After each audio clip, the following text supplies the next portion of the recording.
Breaking news చూస్తున్నాం. National Herald కి సంబంధించిన మనీ లాండరింగ్ కేసులో సోనియా రాహుల్ పై ఈడీ సంచలన ఆరోపణలు చేసింది. ఈ నేరంలో 142 కోట్ల రూపాయలు లబ్ధి పొందారని ఈడీ ఆరోపించింది. ఢిల్లీ ప్రత్యేక కోర్టులో జరిగిన విచారణలో భాగంగా ఈడీ ఈ వాదన వినిపించింది. దీనికి సంబంధించి గతంలో పలుమార్లు ఈడీ వారిని విచారించింది. విదేశీ నిధులతో నేషనల్ హెరాల్డ్ పత్రికను పెంచి పోషించారన్న ఫిర్యాదుల మేరకు ఈడీ, సిబిఐ దర్యాప్తు చేశాయి. సిబిఐ విచారణ మధ్యలోనే నిలిచినప్పటికీ ఈడీ దర్యాప్తు మాత్రం కొనసాగుతోంది. ఈ కేసులో 2023 నవంబర్లో జప్తు చేసిన అసోసియేటెడ్ జర్నల్స్ లిమిటెడ్కు చెందిన 661 కోట్ల విలువైన ఆస్తుల స్వాధీనానికి చర్యలు ప్రారంభించింది. ఇందులో భాగంగా నోటీసులు జారీ చేసింది. ఆయా ఆస్తుల్లో ఉన్నవారు ఖాళీ చేయాలని పేర్కొంది. అద్దెకు ఉంటున్న వారు ఇకపై తమకే ఆ మొత్తాన్ని చెల్లించాలని తెలిపింది. అక్రమ చలామణి నిరోధక చట్టంలోని సెక్షన్ 8 నిబంధన 5(1) ప్రకారం జప్తు చేసిన ఆస్తులను స్వాధీనం చేసుకునే ప్రక్రియ చేస్తున్నామని తెలిపింది. ఇక ఆస్తులు ఉన్న ప్రాంతాల్లో ఢిల్లీ, ముంబై, లక్నో భవనాలకు నోటీసులు అంటించినట్టు వెల్లడించింది. ఈ కేసులో ఇప్పటికే ఛార్జిషీట్ దాఖలు చేసిన ఈడీ అందులో కాంగ్రెస్ అగ్రనేతలు సోనియా గాంధీ, రాహుల్ గాంధీ సహా పలువురు పేర్లను పేర్కొంది. ఢిల్లీ రౌస్ అవెన్యూ కోర్టులో ప్రాసిక్యూషన్ కంప్లైంట్ దాఖలు చేశారు. దీనిపై తాజాగా విచారణ జరిగింది.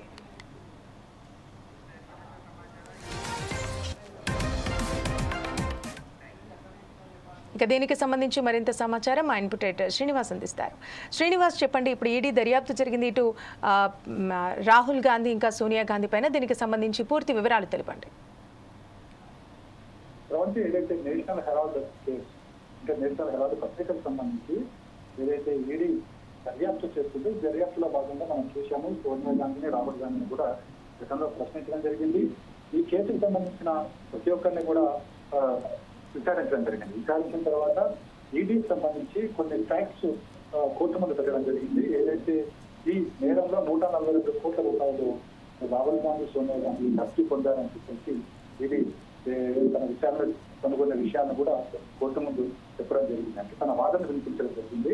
దీని మీద ఆరోపణలు కావచ్చు, లేకపోతే దాని ఫ్యాక్ట్స్ కూడా అనొచ్చు. ఎందుకంటే ఈడీ ఏ దర్యాప్తు చేసినా పక్కాగా ఉంటుంది కాబట్టి ఇంతవరకు 142 కోట్ల రూపాయల లబ్ధి సోనియా గాంధీ, రాహుల్ గాంధీ లబ్ధి పొందారని చెప్పేసి ఈడీ తన వాదనలో పేర్కొనడం జరిగింది. ఏదైతే నేషనల్ హెరాల్డ్ పత్రికలకు సంబంధించి గత కొంతకాలం కూడా అనేక ఆరోపణలు వస్తున్నాయి. ఈ ఆరోపణల మీద సిబిఐ కూడా దర్యాప్తు చేసింది. సిబిఐ దర్యాప్తు చేసినప్పటికీ కూడా సిబిఐ తన దర్యాప్తుల మధ్యలో ఆపడం జరిగింది కొన్ని కారణాలు. కానీ ఈడీ మాత్రం తన దర్యాప్తును కొనసాగించారు. ఏదైతే ఈ నేషనల్ హెరాల్డ్ కేసుకు సంబంధించి ఎవరు ఎంతమందిని విచారించారో అంతమంది కూడా విచారించడం జరిగింది.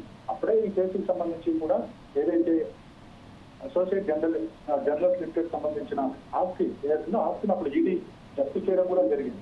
జప్తు చేసిన తర్వాత ఇద్దరి మీద కూడా నోటీసులు జారీ చేసి ఆ తర్వాతనే ఈ విచారణ కొనసాగిస్తున్నారు. అయితే ప్రస్తుతం అయితే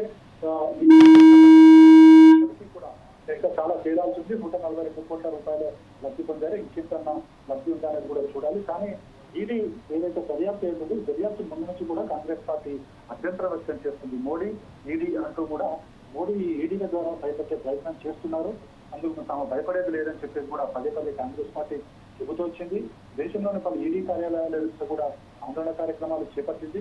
అయినప్పటికీ కూడా ఈడీ తన విచారణ అయితే కొనసాగిస్తున్నారు. ఇప్పటికీ ఈ కేసులో ఏదైతే ఈడీ దాఖలు చేసింది ఈ దాఖలు తీసుకుంటే కనుక సోనియా గాంధీతో పాటుగా రాహుల్ గాంధీ అదేవిధంగా పలువురు కేసులు కూడా ఇందులో పేర్కొనడం జరిగింది. ఏంటంటే ఢిల్లీలో ఉన్న రౌస్ అవెన్యూ కోర్టులో ఈ కేసు విచారణ కొనసాగుతుంది. అయితే ఎప్పటివరకు కొనసాగుతుంది, ఇంకా ఏమైనా ఆధారాలు పొందుపరుస్తారు, ఇంకా విచారణ జరపాల్సింది అనేది కూడా ఇంకా చూడాల్సి ఉంటుంది. Thank you Srinivas.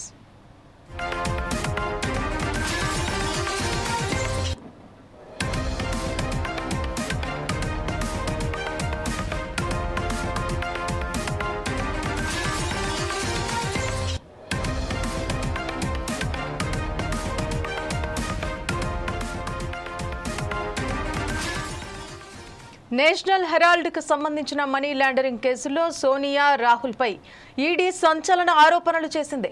ఈ నేరంలో 142 కోట్లు లబ్ధి పొందారని ఈడీ ఆరోపించింది. ఢిల్లీ ప్రత్యేక కోర్టులో జరిగిన విచారణలో భాగంగా ఈడీ ఈ వాదన వినిపించింది. దీనికి సంబంధించి గతంలో పలుమార్లు ఈడీ వారిని విచారించింది. విదేశీ నిధులతో నేషనల్ హెరాల్డ్ పత్రికను పెంచి పోషించారన్న ఫిర్యాదుల మేరకు ఈడీ, సిబిఐ దర్యాప్తు చేశాయి. ఇక సిబిఐ విచారణ మధ్యలోనే నిలిచినప్పటికీ ఈడీ దర్యాప్తు మాత్రం కొనసాగుతోంది. ఈ కేసులో 2023 నవంబర్లో జప్తు చేసిన అసోసియేటెడ్ జర్నల్స్ లిమిటెడ్కు చెందిన 661 కోట్ల విలువైన ఆస్తుల స్వాధీనానికి చర్యలు ప్రారంభించింది. ఇందులో భాగంగా నోటీసులు జారీ చేసింది. ఆయా ఆస్తుల్లో ఉన్నవారు ఖాళీ చేయాలంటూ పేర్కొంది. అద్దెకు ఉంటున్నవారు ఇకపై తమకే ఆ మొత్తాన్ని చెల్లించాలని తెలిపింది. అక్రమ చలామణి నిరోధక చట్టంలోని సెక్షన్ 8 నిబంధన 5(1) ప్రకారం జప్తు చేసిన ఆస్తులను స్వాధీనం చేసుకునే ప్రక్రియ చేస్తున్నామని తెలిపింది.